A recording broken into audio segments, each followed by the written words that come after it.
A paz do Senhor, povo lindo de Deus, para você que é novo por aqui. Eu sou a diaconisa Tânia Anjo. Estamos estudando o segundo trimestre das lições bíblicas da editora CPAD, da classe dos adultos, que tem o tema Os valores do reino de Deus, a relevância do Sermão do Monte para a Igreja de Cristo. O pastor Osiel Gomes, ele é o comentarista desse trimestre, ele é conferencista, escritor e líder da Assembleia de Deus em Tirirical, São Luís do Maranhão. A lição de hoje é a lição 8, sendo verdadeiros. Em Mateus capítulo 5, Jesus está esclarecendo para nós como viver por Deus. Ele quer que saibamos os detalhes do que a lei de Deus significa para aqueles que querem realmente seguir Jesus.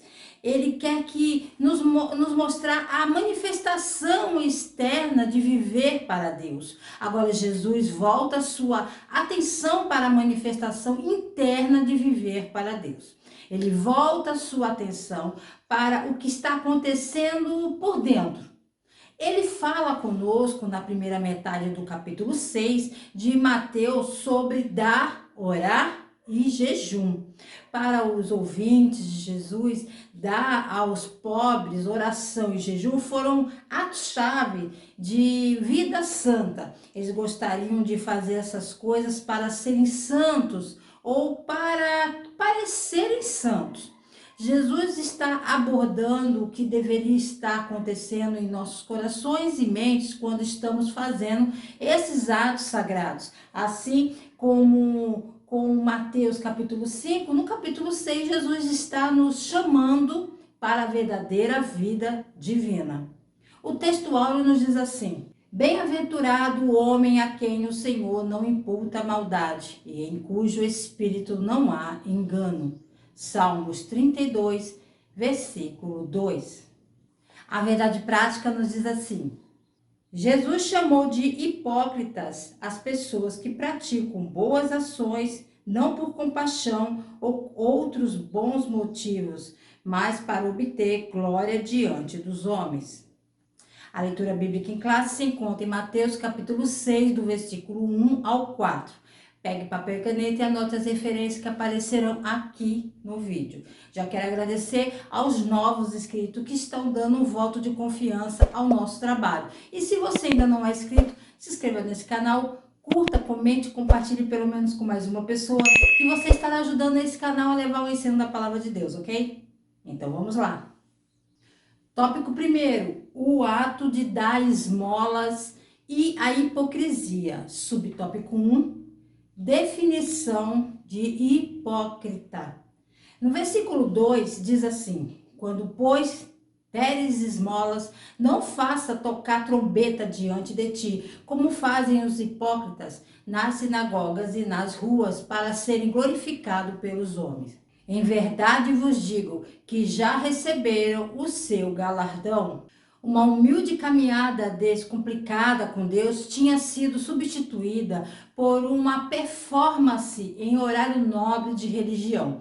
Justiça em exibição, exibir sua espiritualidade, piedade em desfile, luzes, câmeras, ação, é hora do show. Aparentemente essa coisa sobre as trombetas não é apenas um exagero aqui humorístico. A explosão de trompete era um sinal de que era hora de dar aos pobres, e os fariseus rapidamente atraíram uma multidão enquanto eles ostentavam as suas ofertas, atravessavam as ruas até as sinagogas para trazer seus presentes vistosos. Que visão deve ter sido, hein? Em João capítulo 12, versículo 43, diz assim sobre os fariseus: eles amavam o elogio dos homens mais do que os elogios de Deus. E em Mateus capítulo 23, versículo do 5 ao 7, Jesus diz isso sobre eles: e fazem todas as obras a fim de serem vistos pelos homens, pois trazem largos filactérios e alargam as franjas das suas vestes, e amam os primeiros lugares nas ceias e as primeiras cadeiras nas sinagogas, e as saudações nas praças, e os serem chamados pelos homens, Rabi, Rabi. Seus atos religiosos, incluindo dar aos pobres, era todos um grande show. Jesus usa uma palavra bastante forte para descrevê-los. Ele os chama de hipócritas. Em grego clássico, hipócrita era um orador ou um ator, uma pessoa que deixa de lado sua verdadeira identidade e assume uma identidade falsa. Não mais eles mesmos, não eram mais eles mesmos, mas disfarçados, se passando por outra pessoa. Eles usam uma máscara. Não há nada de errado nisso, de você participar de um teatro. Todos sabem que as pessoas que estão no palco estão fazendo um papel, interpretando um papel. Há um entendimento com o público sobre isso. As pessoas sabem que estão assistindo a uma performance, uma pessoa fingindo ser outra pessoa. Na Palestina, na época de Jesus, havia uma série de belos teatros, então ele estava utilizando uma imagem vívida que efetivamente capturou a atenção de seus ouvintes. O problema com os hipócritas religiosos é que eles deliberadamente se propõem a enganar as pessoas. Eles são como atores, mas tomam alguma ação religiosa que é real e a transformam em algo que nunca foi destinado a ser, ou seja, um pedaço de faz de conta, uma exibição teatral diante de uma plateia. E está tudo feito para poder receber aplausos. Como o público de Jesus estava familiarizado com os atores de palco, eles foram capazes de ver que ele estava dizendo a eles: vocês sabem, né, gente? Vocês sabem muito bem do comportamento religioso, mas é óbvio que você vê ao seu redor, não é nada mais do que uma farsa, é uma colocação. É religioso fazer acreditar. E as pessoas que dão assim já receberam sua recompensa na íntegra. Podem não empregar uma tropa de trompetistas, mas às vezes ainda gostamos de tocar nossos próprios chifres. Não se gabe, irmãos, em suas redes sociais. Eu cansei de ver pessoas postarem sobre seus jejuns nas redes sociais, subir no monte. Parece haver uma obrigação para os cristãos anunciarem: tenho passado muito tempo nas redes sociais ultimamente, eu vou tirar um tempo para passar mais tempo com Deus. Se você precisar entrar em contato comigo, pode me chamar no WhatsApp. Ou fazer selfie, irmãos. Nós temos que vigiar sobre isso, fazer selfies enquanto está distribuindo alimentos, roupas e sopas aos mais carentes. É uma cultura do selfie. A selfie obcecada pela autoexpressão, não se cansa de si mesma. Ela aumenta nosso ego para ver nosso nome listado como um assinante para instituições de caridade e um defensor de boas causas. Gostamos das placas com o nosso nome no hospital, no centro comunitário ou na escola como prova da nossa generosidade. E assim enfrentamos a mesma tentação, chamando atenção para a nossa doação para sermos louvados pelos homens. Subtópico 2, a justiça pessoal. Jesus diz no versículo 1: tenha cuidado para não fazer seus atos de justiça diante dos homens para serem vistos por eles.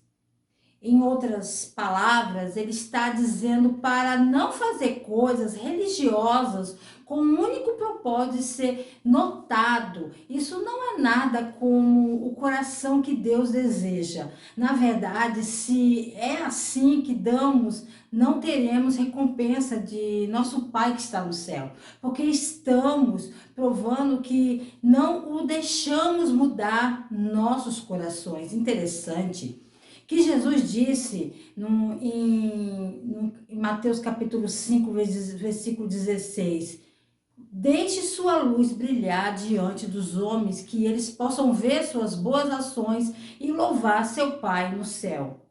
E agora ele está dizendo: tenha cuidado para que as pessoas não vejam. Não é uma grande contradição? Não. Se entendermos a intenção de Jesus, essas duas declarações estão realmente fazendo o mesmo ponto.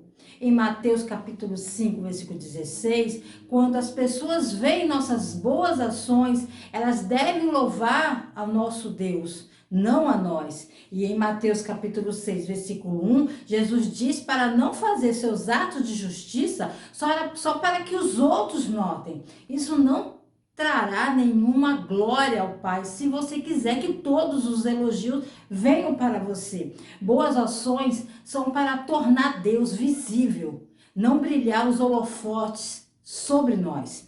Esse é o ponto dele. Subtópico 3. As três práticas da ética cristã. Os dois atributos de Deus que Jesus enfatizou de longe, mas em seus ensinamentos e em como viveu sua vida foram amor e misericórdia.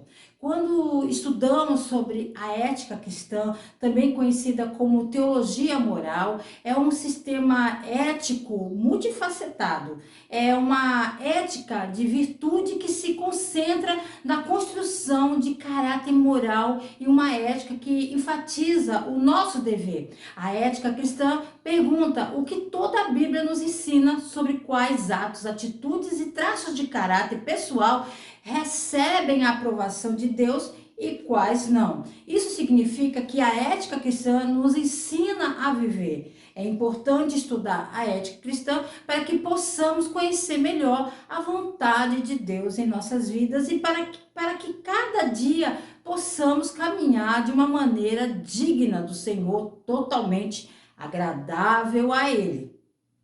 Essas três práticas, oração, jejum e esmola, estão em todas as escrituras. Oramos para nos humilharmos diante de Deus e ouvirmos a sabedoria de Deus, não desejando as nossas.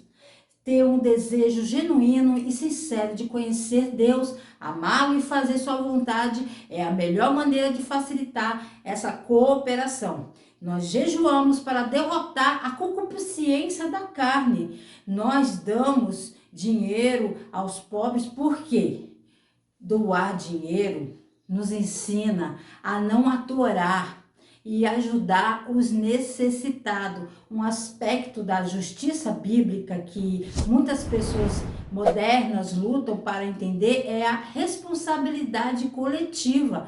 Tendemos a criar uma falsa dicotomia entre responsabilidade coletiva e responsabilidade pessoal. Muitos acham que deve ser um ou outro, mas na verdade são os dois. Os seres humanos são mais do que indivíduos. Somos parte de uma comunidade, grupo social e nação. Nós influenciamos um ao outro. Nossas escolhas beneficiam e prejudicam também os outros. Então, a justiça é muitas vezes uma teia social amaranhada que tecemos e toca quase todos na sociedade. É por isso que Deus sempre teve famílias inteiras, cidades, nações e impérios responsáveis por sua injustiça coletiva. Quando Deus instruiu seu povo sobre justiça, ele disse-lhes para assumirem a responsabilidade pelo bem-estar um do outro. Lavai-vos, purificai-vos, tirai a maldade de vossos atos de diante dos meus olhos, cessai de fazer mal, aprendei a fazer o bem, procurai o que é justo, ajudai o oprimido, fazei justiça ao órfão, tratai da causa das viúvas. Isaías capítulo 1, versículo 16 e 17. Como mencionado anteriormente, Jesus considerou a caridade um ato de fazer justiça ou praticar a justiça. Quando fornecemos comidas, roupas e abrigo aos necessitados, estamos fazendo justiça ou agimos corretamente. As leis da justiça em Israel incluíam mandamentos como estes: Quando no teu campo colheres a tua colheita e esqueceres o molho no campo, não tornarás a tomá-lo. Para o estrangeiro, para o órfão e para a viúva será, para que o Senhor teu Deus te abençoe em toda a obra das tuas mãos. Deuteronômio, capítulo 24, versículo 19. No livro de Ruth, quando Boaz forneceu comida para Ruth e Noemi, elas estavam peregrinando, sem pai e viúva. E quando Boaz descobriu que Ruth e Noemi eram seus parentes, ele fez justiça, redimindo-as. Boaz não fez essas coisas porque tinha uma queda por Ruth, como alguns pensam. Ele fez porque é assim que a justiça se parece. Jesus ensinou que a verdadeira religião é a religião da experiência pessoal. Ele se concentrou no indivíduo, em sua relação pessoal com Deus. Deus tem personalidade, embora sua personalidade seja divina, mas sagrada, perfeita e muito mais. No entanto, Deus, o Pai, é uma pessoa e nossa experiência religiosa pessoal está ligada à nossa confiança ativa na fé nele. Os atos de ofertar, jejuar e orar têm na prática da descrição a boa recomendação de Jesus Cristo. Tópico 2, auxiliando o próximo sem alarde. Subtópico 1, qual é a motivação do teu coração? Deuteronômio capítulo 15, versículo 11 diz assim: pois nunca deixará de haver pobre na terra, pelo que te ordeno, dizendo: livremente abrirás a tua mão para o teu irmão, para o teu necessitado e para o teu pobre na tua terra. Os fariseus conheciam essa lei, mas ao obedecer, a transformaram-na em um show. Você pode ler sobre isso no capítulo 5 de Atos. Numa época em que outros estavam dando generosamente à igreja, um casal chamado Ananias e Safira vendeu um pedaço de propriedade e trouxe o dinheiro para a igreja. Essa história é bem conhecida. Havia apenas um problema. Eles trouxeram apenas uma parte da renda e fingiram que era o valor total que tinha recebido da venda. Agora, por que você acha que eles fizeram isso? Provavelmente porque Ananias e Safira queriam aparecer para os outros na igreja como se fossem pessoas muito devotas, piedosas e generosas também. Eles queriam que seus nomes fossem anunciados no culto de domingo. E eles queriam ouvir alguém se levantar em um culto e dizer: ouça, ó igreja, temos aqui Ananias e Safira, vamos ouvi-los. Eles venderam algumas propriedades e deram toda a quantia para a igreja. Coloquem as mãos juntas, agora vamos louvar a Deus pela vida desse casal, pelo sacrifício deles de dar tudo que tem. Ananias e Safira foram abençoados? Não. Eram fingidores, piedosos, que foram julgados por Deus instantaneamente em sua hipocrisia. Subtópico 2, o que buscamos quando auxiliamos o próximo? Pense sobre isso. Essa é uma afirmação que se assemelha ligeiramente ao orgulho e a um doador que busca os aplausos. Eu estou melhor, sou mais generoso do que eles. Uma afirmação muito arrogante, não acha? É por isso que Jesus quer que a gente dê e passe com isso. A doação cristã é marcada pelo autossacrifício e autoesquecimento, não pela autocongratulação. Sabemos quanto damos, nós que nós sabemos. Você não pode literalmente manter isso em segredo de si mesmo, mas a questão é que depois de darmos, devemos acabar com isso. Ou podemos ser tentados a nos vangloriar disso, dar tapinha nas costas pelo quão generosos e disciplinados ou conscientes poderíamos ter sido. Jesus quer que saibamos novamente que generosidade não é suficiente. Ele está preocupado com os pensamentos ocultos do coração. Em um coração que dá apenas para se engajar em aplausos, não é a pessoa ser generosa aos olhos de Deus. Subtópico 3. A maneira de ofertar segundo Jesus.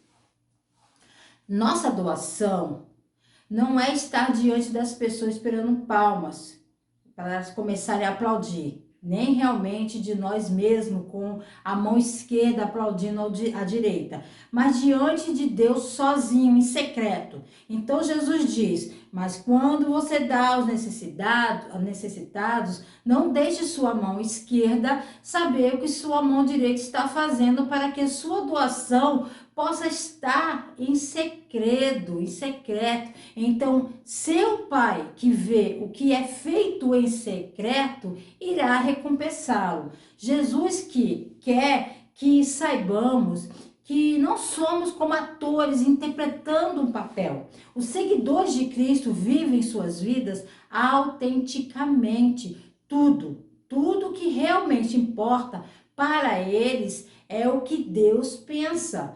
Eles estão preocupados em agradar a Deus. Cristo enfatizou que o Pai, o próprio, nos recompensará abertamente. Não serão as pessoas ao nosso redor, não serão seus professores, seu chefe, ou mesmo o presidente do país mais influente deste mundo. A recompensa vem de Deus. O reconhecimento e aplausos dos homens, o quão alto pode ser, acabarão desaparecendo. Eles não vão durar. As pessoas vão até esquecer as coisas boas que você fez por elas. Mas o reconhecimento de Deus é eterno. Para completar, ele nunca esquece. Lemos isso em Hebreus capítulo 6, versículo 10. Porque Deus não é injusto para se esquecer da vossa obra e do trabalho, do amor que para com o seu nome mostraste enquanto serviste aos santos e ainda serviste.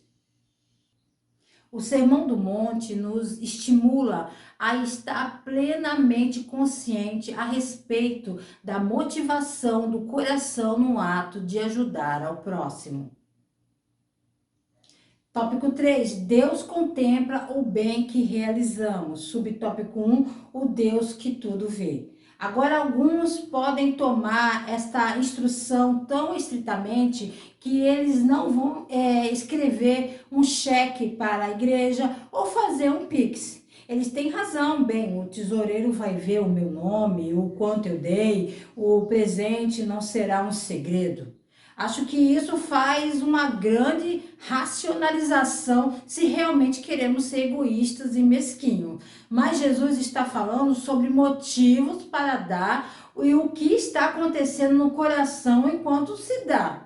Não pode misturar as coisas. Ele não está emitindo um legalismo novo e complicado. Uma pessoa com o coração certo ainda está dando em segredo, independentemente de quem possa ver. Uma pessoa com o tipo de coração que Jesus está descrevendo aqui está tão sintonizada com Deus que provavelmente até esquece que alguém estará olhando para o seu cheque, para o seu Pix. Eles não se importam, tá? Porque eles deram um generoso coração de amor, não com qualquer pensamento sobre quem pode ver e saber. Isso não importa para eles. A aprovação de Deus é o que conta. Eles não são atores no palco. Eles são reais. Eles vivem para uma única audiência, Deus. Subtópico 2, o Deus que recompensa. O que é interessante ver nessa passagem é que Jesus não diz aos seus ouvintes que seu desejo de reconhecimento é ruim e que eles devem trabalhar para se livrar dele. Em vez disso, ele diz-lhe que eles estão buscando reconhecimento ou recompensa do lugar errado.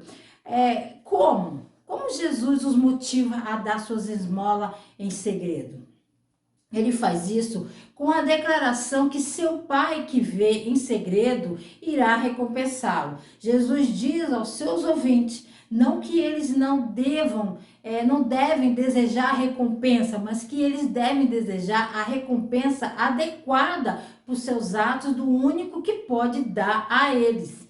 Jesus lembra aos seus ouvintes que é Deus, o Pai, que vê em segredo. Podemos ser tentados, às vezes, a viver como se Deus não se importasse conosco pessoalmente, que Ele não está assistindo, que Ele não está prestando atenção em nossas vidas. A gente pode até pensar assim, começamos a viver como se Ele estivesse distante, não por perto, pertinho de nós. Ou estamos tentados a pensar que Deus realmente não se importa com o que fazemos, ou se Ele faz é apenas para ter certeza de que estamos fazendo o nosso trabalho, mas certamente não para nos recompensar. Deus ele pode estar realmente interessado em recompensar criaturas frágeis como nós?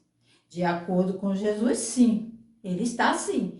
Não somos apenas suas criaturas, somos seus filhos. Deus é o nosso Pai e como nosso Pai, Ele está intensamente interessado em nós. Ele está presente mesmo quando ninguém mais está. Quando pensamos que ninguém está lá e ninguém se importa, Deus, nosso Pai, está assistindo mesmo aqueles lugares e momentos em secreto. As palavras dos seguidores de Jesus devem apresentar retidão e honestidade. Para concluir, isso é o que Jesus Cristo tem a dizer sobre a maneira adequada de dar. Depois de estudar Mateus capítulo 6, do versículo 1 ao 4, espero que agora tenha uma compreensão mais profunda de como devemos fazer nossas doações. Eu espero que não sejamos como os hipócritas que estão atrás de reconhecimento dos homens. Meus irmãos, a mensagem de hoje nos mostra que é possível dar sem amar, mas é possível amar sem dar. Assim vamos todos nos esforçar para dar com a intenção de amar uns aos outros. Que nossa intenção seja pura e altruísta. Mais importante, que nossa doação seja uma maneira de adorar a Deus e glorificar o seu nome. A você que chegou até o final desse estudo, Deus abençoe você e só Deus pode recompensar cada um que tem assistido as aulas desse canal. Querendo o Senhor, se Ele não voltar, estarei de volta aqui a mais um Resumo EBD. A paz do Senhor a todos.